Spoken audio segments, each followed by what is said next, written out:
ಅದ್ರ ಮೇಲೆ ಅಟ್ಯಾಕ್ ಮಾಡಲಿಕ್ಕೆ ಲೋಕಲ್ ಫುಲ್ ಸಪೋರ್ಟ್ ಇದೆ. ಮತ್ತೆ ಅಮರನಾಥ್ ಯಾತ್ರೆಗೆ ಹೋಗ್ಬೇಕಾದ್ರೆ ಈ ಕುದುರೆಗಳಿಂದ ಹೋಗೋರು ಎಷ್ಟು ಸಂಪಾದನೆ ಮಾಡ್ತಾರೆ. ಸಾವಿರಾರು ವರ್ಷಗಳಿರುವಂತಹ ಅಮರನಾಥ್ ಯಾತ್ರೆ, ಇಂತಹ ದೊಡ್ಡ ದೊಡ್ಡ ಇನ್ನೂ ದೇವಾಲಯಗಳು ಬೇಕಾದಷ್ಟಿದೆ. ಕಶ್ಯಪ ಮಹಾರಾಜರ ಕಾಶ್ಮೀರ ದೊಡ್ಡ ಚಕ್ರಾಚಾರ್ಯ ದೇವಸ್ಥಾನಗಳಿದೆ. ಅವ್ರ ದುಡ್ಡಿಗೋಸ್ಕರ ಬರೋದು, ಅವ್ರ ದೇಶಕ್ಕೋಸ್ಕರ ಇಲ್ಲ, ಯಾವುದಕ್ಕೋಸ್ಕರ ಅಲ್ಲ. ಇವ್ರಿಗೇನು ಬೇಜಾರಿಲ್ಲ, ಸತ್ರೆ ಹೋಗ್ಲಿ, ಹೋದ್ರೆ ಆ ಕಡೆ ಹೋಗಿ ಸಾಯಿಸ್ಲಿ. The amount of the casualties, destruction ಪಾಕಿಸ್ತಾನಕ್ಕಾಗೋದು ಅನ್ಇಮ್ಯಾಜಿನಬಲ್ ಆಗಿರ್ತದೆ. ಆಗಾಗ ನಮ್ಮ ಜನಗಳನ್ನ ಬಲಿ ಕೊಡೋದನ್ನ ನಿಲ್ಲಿಸಬೇಕು ಅಂತ ಹೇಳಿದ್ರೆ ಯುದ್ಧ ಅನಿವಾರ್ಯ. ನೀವು ಎಷ್ಟೇ ಸಂಭಾವಿತರಾಗಿರಬಹುದು, ನೀವು ಎಷ್ಟೇ ಒಳ್ಳೆಯವರಾಗಿರ್ಬೋದು, ಪಕ್ಕದ ಮನೆಯವರು ನಿಮ್ಮನ್ನ ಆಗಾಗ ತೊಂದರೆ ಕೊಟ್ರೆ ನಮ್ದದು. ಅಲ್ಲೇ ದೇವಸ್ಥಾನಗಳೆಲ್ಲ ಇದು ಅಲ್ಲೇ ಇದೆ ನಮ್ದು, ಅದನ್ನ ಬೈ ಫೋರ್ಸ್ ತಗೊಂಡಿದ್ದಾರೆ. ಇದು ಪಹಲ್ಗಾಮ್ ಇಂದ ಎಲ್ಒಸಿಗೆ 200 ಕಿಲೋಮೀಟರ್ ಇಂಟರ್ಲ್ಯಾಂಡ್ ಅಲ್ಲಿ ಇದೆ. ಅದು ಪಹಲ್ಗಾಮ್ ಅನ್ನ ಅಟ್ಯಾಕ್ ಮಾಡಲಿಕ್ಕೆ, ಅದ್ರ ಮೇಲೆ ಅಟ್ಯಾಕ್ ಮಾಡಲಿಕ್ಕೆ ಲೋಕಲ್ ಫುಲ್ ಸಪೋರ್ಟ್ ಇದೆ, ಕಾಣದ ಕೈಗಳಿದೆ. ತಾನಾಗಿ ಈ ರೈಫಲ್ಗಳನ್ನಾಗ್ಲಿ ಎಕ್ವಿಪ್ಮೆಂಟ್ಸ್ಗಳನ್ನಾಗ್ಲಿ ತಂದು ಅಲ್ಲಿಂದ ಎಸ್ಕೇಪ್ ಆಗಲಿಕ್ಕೆ ತಾನಾಗಿ ಸಾಧ್ಯವಿಲ್ಲ. ಲೋಕಲ್ ಸಪೋರ್ಟ್ ಇಲ್ಲದೆ ಆಗೋದೇ ಇಲ್ಲ. ಇದು ಲೋಕಲ್ ಸಪೋರ್ಟ್ ಕೊಟ್ಟಿದೆ ಯಾವ ಟೈಮ್ಗೆ ಏನು ಅಂತ ಅವ್ರು ಬಾಯಿ ಬಿಡಿಸ್ತಾರೆ. ಈಗ ಕಡಿಮೆ ಅಂದ್ರೆ 1,000 ಜನವನ್ನು ಅರೆಸ್ಟ್ ಮಾಡಿರ್ಬೋದು ಇಂಡಿಯನ್ ಆರ್ಮಿ. ಅವರ ಯಾರ್ಯಾರು ಉಗ್ರವಾದಿಗಳು ಇದರಲ್ಲಿ ಪಾಲ್ಗೊಂಡಿದ್ರು ಅವ್ರ ಮನೆಗಳನ್ನೆಲ್ಲ ಬೆಂಕಿ ಹಾಕಿ ಸುಟ್ಟಾಕಾಗಿದೆ ಆಲ್ರೆಡಿ. ಇಂತಹ ದ್ರೋಹಿಗಳು ನಮ್ಮ ದೇಶದ ಅನ್ನ ತಿಂದು, ನಮ್ಮ ಪ್ರವಾಸಿಗರಿಂದಲೇ ದುಡ್ಡು ತಗೊಂಡು, ಇವರ ಏಳಿಗೆ ಮಾಡಿಕೊಂಡು ನಮ್ಮನ್ನೇ ನಮ್ಮ ಬುಡಕ್ಕೆ ಬೆಂಕಿ ಇಡ್ತಾ ಇದ್ದಾರೆ ಅಂತ ಹೇಳಿದ್ರೆ ಇವರು ಎಂತಹ ಜನಗಳು ಇವರು. ಮತ್ತೆ ಅಮರನಾಥ್ ಯಾತ್ರೆಗೆ ಹೋಗ್ಬೇಕಾದ್ರೆ ಈ ಕುದುರೆಗಳಿಂದ ಹೋಗೋರು ಎಷ್ಟು ಸಂಪಾದನೆ ಮಾಡ್ತಾರೆ. ಒಬ್ಬೊಬ್ಬರಿಗೆ 4,000 ರೂಪಾಯಿ, 5,000 ರೂಪಾಯಿ ಹೆಸರುಗತ್ತೆ ಮೇಲೆ ಇಲ್ಲ ಕುದುರೆ ಮೇಲೆ ಕೂರಿಸ್ಕೊಂಡು ಹೋಗೋದು ಬರೋದಕ್ಕೆ ತಗೊಳ್ತಾರೆ.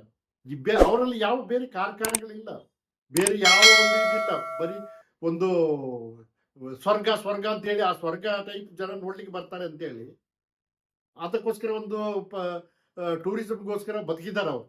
ಮತ್ತೆ ಕೆಲವು ಡ್ರೈ ಫ್ರೂಟ್ಸ್, ಆಪಲ್ ಇಂಥವಕ್ಕೆ ಈ ಶ್ರೀಮಂತರು ಬದುಕ್ತಾರೆ. ಅವರು 80% ಜನ ಇಂಥದ್ರಲ್ಲೇ ಬದುಕ್ತಾ ಇರ್ತಾರೆ. ಅವರು ಬೇರೆ ಬೇರೆ ದೇಶದಿಂದ ನಾವು ನಮ್ಮ ಎಲ್ಲರೂ ಬರ್ತಾರೆ ಕಾಶ್ಮೀರ ನೋಡ್ಲಿಕ್ಕೆ.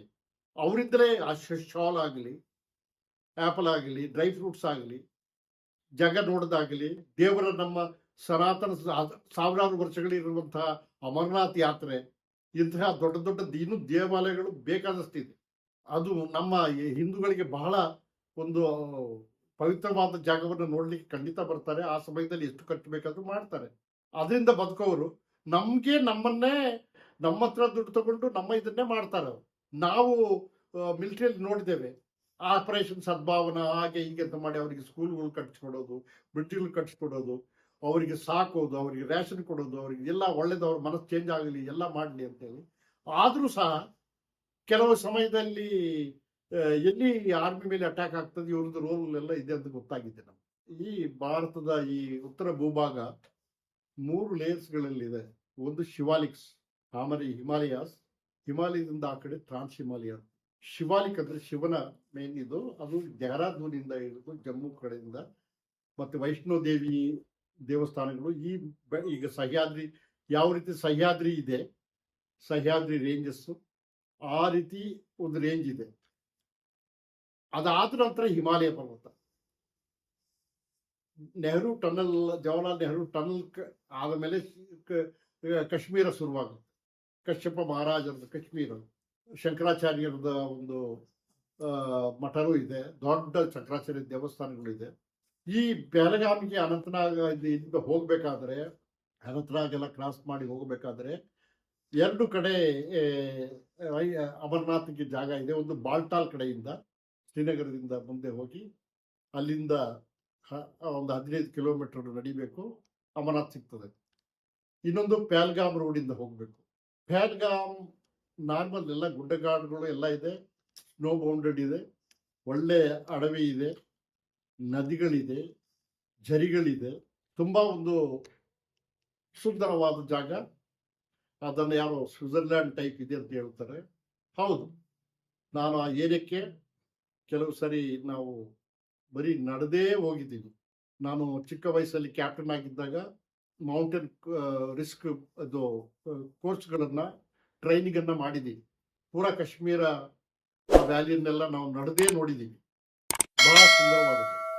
ಅದೇ ನಾವು ಇದ್ದ ಸಮಯದಲ್ಲಿ ಐಎನ್ಗಳು ನಮ್ಮ ಮೇಲೆ ಬ್ಲಾಸ್ಟ್ ಮಾಡಿಸೋದಾಗ್ಲಿ, ಎದುರಿಗೆ ಸಿಕ್ಕೋದಾಗ್ಲಿ, ಆಮಿನಿಷನ್ಗಳನ್ನ ತರುವುದಾಗ್ಲಿ, ಇವೆಲ್ಲ ಈ ಈ ಲಷ್ಕರ್ ಇ ತೊಯ್ಬಾ ಅನ್ನೋ ಈಗ TRF ಅಂತ ಇದಿರಲಿಲ್ಲ, ಇವರು ಹೆಸರುಗಳನ್ನು ಮಾಡ್ತಿರ್ತಾರೆ, ಚೇಂಜ್ ಮಾಡ್ತಿರ್ತಾರೆ. ಜೈಷೆ ಮೊಹಮ್ಮದ್, ಲಷ್ಕರ್ ಇ ತೊಯ್ಬಾ, ಮತ್ತೆ ಹಿಜ್ಬುಲ್ ಮುಜಾಹಿದ್ದೀನ್ ಅನ್ನುವಂತಹ ಒಂದು ಉಗ್ರ ಸಂಘಟನೆಗಳು ಮಾಡ್ತಾ ಇತ್ತು. ಅದ್ರ ಜೊತೆಯಲ್ಲಿ ಆ ಟೈಮಲ್ಲಿ ಅಫ್ಘಾನಿ ಮರ್ಸನರೀಸ್ ಅಂತ ಬರ್ತಾ ಇತ್ತು. ಅಫ್ಘಾನಿ ಮರ್ಸನರೀಸ್ ಅಂತ ಹೇಳಿದ್ರೆ ಅವ್ರ ದುಡ್ಡಿಗೋಸ್ಕರ ಬರೋದು, ಅವ್ರ ದೇಶಕ್ಕೋಸ್ಕರ ಇಲ್ಲ, ಯಾವುದಕ್ಕೋಸ್ಕರ ಅಲ್ಲ. ಅವ್ರ ಒಂಥರ ಕೂಲಿ ಟೈಪ್. ಅವರು ಗನ್ಗಳನ್ನ ಕೊಟ್ಟು ಕಳಿಸ್ತಾರೆ. ಅವ್ರು ಸತ್ತೋದ್ರೆ ಅವ್ರ ಮನೆಯವರಿಗೆ ಒಂದಷ್ಟು ಲಕ್ಷ ರೂಪಾಯಿ ಕಳಿಸ್ಬಿಡೋದು. ಅದು ಹೈರಿಕ್, ಅದಕ್ಕೂ ಮರ್ಸನರೀಸ್ ಅಂತ. ಪಾಕಿಸ್ತಾನದವರು ಅವರು ಏನು ಕಾಶ್ಮೀರಿ ಜನಗಳಿಗೆ, ಉಗ್ರವಾದಿ ಟ್ರೈನಿಂಗ್ ಕೊಡೋದು, ಮತ್ತೆ ಇಂಡಿಯಾಕ್ಕೆ ಕಳಿಸೋದು. LOCಯಲ್ಲಿ ಬೆಟ್ಟ ಗುಡ್ಡಗಳ ಮೇಲೆ ಯಾವ ಕಾಂಪೌಂಡ್ ಗೋಡೆ ಕಟ್ಟುವ ಹಾಗಿಲ್ಲ, ಬಾರ್ಡರ್ ಫೆನ್ಸಿಂಗ್ ಮಾಡುವ ಹಾಗಿಲ್ಲ, ಯಾಕಂದರೆ ಸ್ನೋ ಭಾರಿ ಬೀಳ್ತದೆ, ದುರ್ಗಮ ಪ್ರದೇಶ. ಫಿಸಿಕಲಿ ಪ್ರತಿಯೊಂದು ಇಂಚಿಂಚು ತಡೆಯೋದು ಭಾಳ ಕಷ್ಟ, ಕೆಲವು ಕಡೆ ನಡೆಯೋದೇ ಭಾಳ ಕಷ್ಟ. ಅಂತ ಇಳಿಜಾರು ಪ್ರದೇಶಗಳು, ಅಂತ ದುರ್ಗಮವಾದ ಕಲ್ಲು ಬಂಡೆಗಳು, ಅದ್ರ ಮೇಲೆ ಭಾಳ ಕಷ್ಟ. ಅಂಥದ್ರಲ್ಲಿ ಇವರು ಕಳಿಸ್ತಾರೆ. ಇವ್ರಿಗೇನು ಬೇಜಾರಿಲ್ಲ, ಸತ್ತರೆ ಹೋಗಲಿ, ಹೋದ್ರೆ ಆ ಕಡೆ ಹೋಗಿ ಸಾಯಿಸ್ಲಿ, ಇವ್ರಿಗೆ ಬೇಜಾರಿಲ್ಲ. ಅವ್ರ ಕಡೆಯವ್ರು ತೀರೋಗಿದ್ದು ಏನಿಲ್ಲ. ಸೊ ಉಗ್ರವಾದಿಗಳನ್ನ ಆರಾಮವಾಗಿ ಬಿಡ್ತಾರೆ. ಸರಿ, ವಾರ್ ಆಗುತ್ತೆ ಅನ್ನೋ ಸಿಚುವೇಶನ್ ಇದೆ. ನೀವು ಅವಾಗಲೇ ಕೂಡ ಹೇಳ್ತಿದ್ದೆ, ವಾರ್ ಇನ್ನೇನು ಆಗೇ ಬಿಡುತ್ತೆ ಅನ್ನೋ ತರ ಸಿಚುವೇಶನ್ ಇದೆ. ಗೊತ್ತಿಲ್ಲ ವಾಟ್ ನೆಕ್ಸ್ಟ್ ಅಂದ್ರೆ ನಮ್ಮ ಗೌರ್ಮೆಂಟ್ ಯಾವ ತರ ಮೂವ್ ತಗೊಳುತ್ತೆ, ಅವ್ರು ಹೇಗೆ ರಿಯಾಕ್ಟ್ ಮಾಡ್ತಾರೆ, ಅದಕ್ಕೆ ಇವ್ರು ಹೇಗೆ ರಿಯಾಕ್ಟ್ ಮಾಡ್ತಾರೆ ಅಂತ ನೋಡಿದ್ಮೇಲೆ ಗೊತ್ತಾಗುತ್ತೆ ವಾರ್ ಆಗುತ್ತಾ ಇಲ್ವಾ ಅಂತ. ಬಟ್ ನೀವು ಅದೇ ಆರ್ಮಿಲಿ ಇದ್ದು ಬಂದು ಅಂದ್ರೆ ಇದೆಲ್ಲ ತುಂಬಾ ಹತ್ತಿರದಿಂದ ಒಳಗಡೆ ಇದ್ದು ನೋಡೋದ್ರಿಂದ ಬಲ ಅಂತ ಒಂದು ಬರುತ್ತೆ, ಸ್ಟ್ರೆಂತ್. ಸೊ ಈಗ ಯುದ್ಧ ಆಗಿದ್ದೇ ಆದ್ರೆ, ದೊಡ್ಡ ಮಟ್ಟದಲ್ಲಿ ಏನಾದ್ರೂ ವಾರ್ ಆದ್ರೆ ಸಿಚುವೇಶನ್ ಏನಾಗ್ಬೋದು? ನೀವು ಕರೆಕ್ಟಾಗಿ ಕೇಳಿದ್ರಿ. ಇದು ನಾನು ಹೇಳ್ದಂಗೆ ಮುಂಚೆ 3-4 ಯುದ್ಧಗಳಾದ್ಮೇಲೆ ನೀವೇ ನೋಡಿದಿರಿ, ನಮ್ಮ ಭಾರತೀಯ ಸೇನೆಯ ಪ್ರತಾಪಗಳು, ನಮ್ಮ ನೆವಿಯ ಮತ್ತೆ ಏರ್ಫೋರ್ಸ್ ಮತ್ತೆ ಆರ್ಮಿದು, ನೀವೆಲ್ಲ ಇಡೀ ದೇಶಕ್ಕೆ ಗೊತ್ತಿದೆ ಏನಾಗ್ತದೆ ಅಂತ. ಜಯ ಗಳಿಸು ಅದು ನಿಸ್ಸಂದೇಹ, ಅದ್ರ ಬಗ್ಗೆ ಇದು ಮಾಡಬೇಡಿ. ಆದರೆ the amount of the casualties, destruction ಪಾಕಿಸ್ತಾನಕ್ಕಾಗೋದು ಅನ್ಇಮ್ಯಾಜಿನಬಲ್ ಆಗಿರ್ತದೆ. ಮೋದಿಯವರು ಹೇಳ್ದಾಗೆ ನಮ್ಮಲ್ಲಿ ಬ್ರಹ್ಮೋಸ್ ಆಗಲಿ, ಜೋಗಾರ್ಸ್ ಏರೋಪ್ಲೇನ್ಸ್ಗಳಾಗಲಿ, ವಜ್ರ 9 ಟ್ಯಾಂಕ್ಸ್ಗಳಾಗಲಿ, ಲೇಟೆಸ್ಟ್ ಎಕ್ವಿಪ್ಮೆಂಟ್ಗಳಾಗಲಿ, ಡ್ರೋನ್ಗಳಾಗಲಿ, ಇವರೆದುರಿಗೆ ಅವರು ಭಾಳ ದಿವಸ ನಡೀಲಿಕ್ಕೆ ಆಗೋದಿಲ್ಲ, ಅವ್ರ ಕೈಲಿ ಆಗೋದಿಲ್ಲ. ಯುದ್ಧ ಅದನ್ನು ಮೇಂಟೈನ್ ಮಾಡ್ಲಿಕ್ಕೆ ಆಗೋದೇ ಇಲ್ಲ. ಒಂದು ಲೀಟರ್ ಹಾಲಿಗೆ 250 ರೂಪಾಯಿ ಆಗಿದೆ. ಅಲ್ಲಿ ತಿನ್ಲಿಕ್ಕೆ ಅನ್ನ ಇಲ್ಲ. ಅವರು ಇಂತಹ ದೊಡ್ಡ ಡಿಫೆನ್ಸನ್ನು ಅವರು ಒಂದು ವಾರ್ನ ಮೇಂಟೈನ್ ಮಾಡಲಿಕ್ಕೆ ಸಾಧ್ಯ ಇದೆಯಾ? ಬಟ್ ನಮಗೆ ಸಾಧ್ಯ ಇದೆ. ನಮ್ಮದು ಡೆವಲಪ್ ಕಂಟ್ರಿ, ನಮ್ಮಲ್ಲಿ ಅವರಿಗೆ 3-4ರಷ್ಟು ಸಾಮರ್ಥ್ಯ ಇದೆ. ಆದರೆ ನಾವು ಎಲ್ಲದಕ್ಕೂ ರೆಡಿಯಾಗಿರ್ಬೇಕು. ಈಗ ಮಾನವನ್ನು ಉಳಿಸ್ಕೊಳ್ಳಿಕ್ಕೆ, ನಮ್ಮ ಮರ್ಯಾದೆ, ಸೆಲ್ಫ್ ರೆಸ್ಪೆಕ್ಟ್ ಉಳಿಸ್ಲಿಕ್ಕೆ ನಾವು ಯುದ್ಧ ಬಹಳ ಅಗತ್ಯ ಇದೆ. ಇದನ್ನ ಆಗಾಗ ನಮ್ಮ ಜನಗಳನ್ನ ಬಲಿ ಕೊಡೋದನ್ನ ನಿಲ್ಲಿಸಬೇಕು ಅಂತ ಹೇಳಿದ್ರೆ ಯುದ್ಧ ಅನಿವಾರ್ಯ. ಅದಕ್ಕೆ ಹೇಳೋದು, if you want peace, prepare for war. ನಿಮಗೆ ಶಾಂತಿ ಬೇಕಾ, ಯುದ್ಧಕ್ಕೆ ತಯಾರಾಗಿ. ಶ್ರೀಕೃಷ್ಣನೇ ಹೇಳಿದ್ದಾರೆ ಭಗವದ್ಗೀತೆಯಲ್ಲಿ. ನನಗೆ ಗೊತ್ತಿಲ್ಲ ಯಾವ ಶ್ಲೋಕಗಳು, ಬಟ್ ಇದನ್ನ ನೀವು ನೋಡಿ, ಇದೇ ಯುದ್ಧದ ವಿಷಯ ಹೇಳಿದೆ. ನೀವು ಎಷ್ಟೇ ಸಂಭಾವಿತರಾಗಿರಬಹುದು, ನೀವು ಎಷ್ಟೇ ಒಳ್ಳೆಯವರಾಗಿರ್ಬೋದು, ಪಕ್ಕದ ಮನೆಯವರು ನಿಮ್ಮನ್ನು ಆಗಾಗ ತೊಂದರೆ ಕೊಟ್ಟರೆ ನೀವು ಸಂಭಾವಿತರಾಗಿರ್ಲಿಕ್ಕೆ ಸಾಧ್ಯ ಇಲ್ಲ. ನಿಮಗೆ ಯಾವ ಶಾಂತಿ ದೂತ ಪಟ್ಟ ಕೊಟ್ಟರು, ಜನ ಸತ್ತ ಮೇಲೆ ಯಾವ ನಿಮಗೇನು ಇದಾಗಿದೆ. ತಮ್ಮ ರಕ್ಷಣೆ ನಾವೇ ಮಾಡ್ಕೋಬೇಕು, ನಮ್ಮ ಮರ್ಯಾದೆ ನಾವೇ ಕಾಪಾಡಬೇಕು. ಮುಂದೆ ಅವರ ಪ್ಯಾಂಟ್ ಬಿಚ್ಚಿಸಿ, ಅವರ ಧರ್ಮ ಯಾವುದು ಅಂತ ಕೇಳಿ, ಸ್ವಂತ ಮಕ್ಕಳೆದುರಿಗೆ, ಹೆಂಡತಿ ಮಕ್ಕಳೆದುರಿಗೆ ಗುಂಡಿಟ್ಟು ತಲೆಗೆ ಮಿದುಳು ಬರೋ ತನಕ ಹೊಡೆದ ಒಂದು ಕಣ್ಣಿಗೆ ಬಂದ ಮೇಲೆ ನೀವು ಸುಮ್ಮನೆ ಇರ್ಲಿಕ್ಕೆ ಆಗುತ್ತಾ? ಉಪ್ಪು ಖಾರ ತಿಂದ ಮನುಷ್ಯರುಗಳಿಗೆ ಸುಮ್ಮನೆ ಇರ್ಲಿಕ್ಕೆ ಆಗುತ್ತಾ? ಇದು ನಾವೇನು ಮಹಾ ಜ್ಞಾನಿಗಳ? ನಮಗೆ ಸೀದಾ ಗೊತ್ತು, ನಮ್ಮ ಜನಗಳ ಪ್ರಾಣ ತೆಗೆದಿದ್ದಾರೆ, ಅವ್ರ ಪ್ರಾಣವನ್ನು ನಾವು ಉಳಿಸಬಾರದು, ಬೇರು ಸಮೇತ ಕೀಳಲೇಬೇಕಿದು, ಬೇರೆ ವಿಧಿ ಇಲ್ಲ, ಅನಿವಾರ್ಯ. ಯುದ್ಧ ಅನಿವಾರ್ಯ, ಯುದ್ಧ ಬೇಕೇ ಬೇಕು.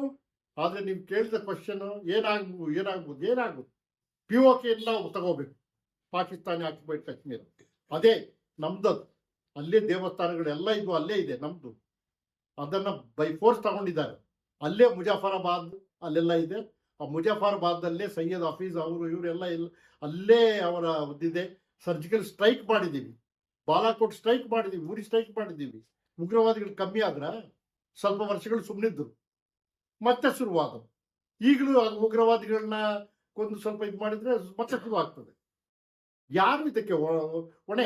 ಆರ್ಮಿ ಹೆಡ್ ಕ್ವಾರ್ಟರ್ಸ್ ಪಾಕಿಸ್ತಾನ್, ಅವರ ಒಂದು ಟ್ರೈನಿಂಗ್ ಸೆಂಟರ್, ಅವರು ಮಾಡ್ತಾ ಇರೋದು ISI ಟ್ರೈನಿಂಗ್ ಸೆಂಟರ್ಸ್, ಅವ್ರ ಟ್ರೈನಿಂಗ್ ಏರಿಯಾಸ್, ಅವ್ರನ್ನ ಇನ್ಫ್ರಾಸ್ಟ್ರಕ್ಚರ್ ನೀವು ಪುಡಿ ಮಾಡಿ ತಾನಾಗಿ ಸರಿ ಆಗ್ತದೆ. ಇದು ಮಾಡಲೇಬೇಕು. ಈಗ ಆಗಾಗ ನಮಗೆ ಯುದ್ಧ ಬೇಡ, ನಾನು ಹೇಳ್ದಾಗೆ ಶಾಂತಿಗೆ ಯುದ್ಧ ಅನಿವಾರ್ಯ. ಬೇರೆ ಯಾರು ಇವರಿಗೆ ಬುದ್ಧಿ ಹೇಳುವಂತಹ ಒಂದು ಮನಸ್ಥಿತಿ ಯಾರಿಗಿಲ್ಲ. ಯಾರು ಸುಮ್ಮನೆ ಇದು ಟೈಮ್ ಪಾಸ್ ಮಾಡಬಾರ್ದು. ಈಗ ಯುದ್ಧ ಮುಗಿಬೇಕಿದ್ದು, ಯುದ್ಧದಲ್ಲಿ ಒಂದು ನಿರ್ಣಾಯಕವಾಗಿ ಬರಬೇಕು. ಅವರು ಕೆಳಗೆ ಬರಬೇಕು, ಅವರು ನಾಲಿಗೆಯಲ್ಲಿ ಮಣ್ಣು ಎತ್ತಬೇಕು, ತಿನ್ಲಿಕ್ಕೆ ಗತಿ ಅರ್ಧಾಗ ಆಗ್ಬೇಕು. ಏನು ಮಾಡದೆ ಸುಮ್ಮನೆ ಸುತ್ತುವರೆದ್ರು ಸಹ 15 ದಿವಸ ಅವ್ರಿಗೆ ಇರ್ಲಿಕ್ಕೆ ಆಗೋದಿಲ್ಲ. ಅವ್ರನ್ನ ಮೇಂಟೈನ್ ಮಾಡ್ಲಿಕ್ಕೆ ರ್ಯಾಷನ್, ಪಾನಿ, ಪೆಟ್ರೋಲ್, ಅದು ಇದು ಒಂದು 4-5 ಏರೋಪ್ಲೇನ್ ಹೋದ್ರು ಸಹ ಅವ್ರಿಗೆ ಎಷ್ಟೋ ಕೋಟಿಗಟ್ಟಲೆ, ಒಂದೊಂದು ಏರೋಪ್ಲೇನ್ಗೆ 25-30 ಕೋಟಿ ಇದೆ. ತಡ್ಕೊಳ್ಳುತ್ತಾ ಅವ್ರು ತಡ್ಕೊಳ್ಳಿಕ್ಕೆ ಸಾಧ್ಯ ಇಲ್ಲ. ಏನು ನಾವು ಮಾಡಿದ್ರೆ ಅವ್ರನ್ನ ಸಾಯಿಸ್ಬೋದು. ಹಾಗೆ ಈಗ ಆಲ್ರೆಡಿ ನೀರನ್ನ ಮಾಡಿದ್ದೀವಿ. 80% ಜನ ಅದ್ರ ಮೇಲೆ ಡಿಪೆಂಡ್ ಇದ್ದಾರೆ.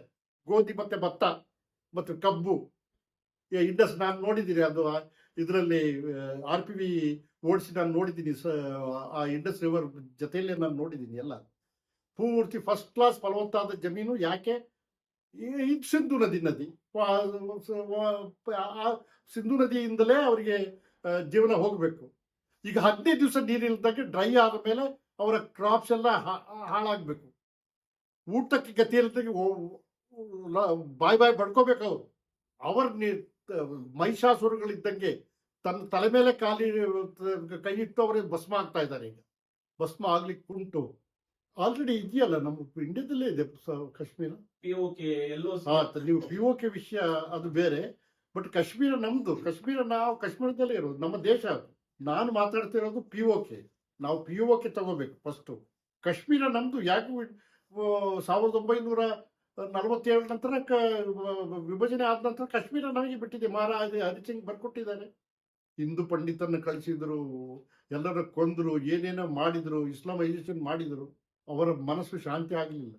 ಈಗಲೂ ಹಿಂದೂಗಳು ಬಂದರೆ ಅವ್ರು ತಿಳ್ಕೊಳ್ತಾ ಇದ್ದಾರೆ ನಮ್ಮ ಕಲ್ಚರ್ ಇನ್ವೇಷನ್ ಅಂತ, ಸಾಂಸ್ಕೃತಿಕ ದಾಳಿ ಆಗ್ತಾ ಇದೆ.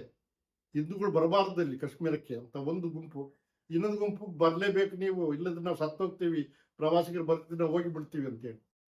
ಸೊ ಯಾರು ಫಸ್ಟಿಗೆ ಹೇಳ್ತಾ ಇದ್ದಾರೆ ಹಿಂದೂಗಳು ಬೇರೆ ಧರ್ಮಗಳು ಬರಬಾರ್ದು ಅಂತೇಳಿ, ಅವರೇ ಮಾಡಿಸ್ತಾ ಇರೋದು. ಹಾಯ್, ಎಲ್ಲರಿಗೂ ನಮಸ್ಕಾರ. ನಾನು ನಿಮ್ಮ ಲಾಸ್ಯ ನಾಗರಾಜ್. ಡೈಲಿ ಮಾಧ್ಯಮ ಅಂತ ಒಂದು ಯೂಟ್ಯೂಬ್ ಚಾನಲ್ ಇದೆ. ಅದರಲ್ಲಿ ಎಲ್ಲ ಥರ ಎಂಟರ್ಟೈನ್ಮೆಂಟ್ ನ್ಯೂಸ್ ನಿಮಗೆ ಸಿಗ್ಬೋದು. ನಾನು ಕ್ಯಾನಡಾಲ್ಲಿ ಕೂತ್ಕೊಂಡು ದಿನಾ ಒಂದು ಕಳಿಸ್ತಾ ಇರ್ತಾರೆ ಇವರು. ನಾನು ಏನೋ ಇಲ್ಲೇನು ನಡೀತಿದೆ ಅಂತ ಎಲ್ಲ ನಾನು ಡೈಲಿ ಮಾಧ್ಯಮದಿಂದನೇ ನಾನು ಕ್ಯಾಚಪ್ ಮಾಡಿದ್ದು. ಮತ್ತು ಸೊ ಇವ್ರ ಚಾನೆಲ್ ಎಂಟರ್ಟೈನ್ಮೆಂಟ್ ಪ್ಲಸ್ ಇನ್ಫಾರ್ಮೇಷನ್ ಎರಡು ನಿಮಗೆ ಕೊಡ್ತಾರೆ. And it is all factual and it is really interesting. ಅವರು ಹೇಳೋ ರೀತಿ ತುಂಬ ಇಂಟ್ರೆಸ್ಟಿಂಗ್ ಆಗಿರುತ್ತೆ. ಸೊ ನೋಡಿದ ತಕ್ಷಣ ನೋಡ್ತಾನೆ ಇರಬೇಕು ಅನಿಸುತ್ತೆ. So subscribe, like and share daily ಮಾಧ್ಯಮ. Thank you.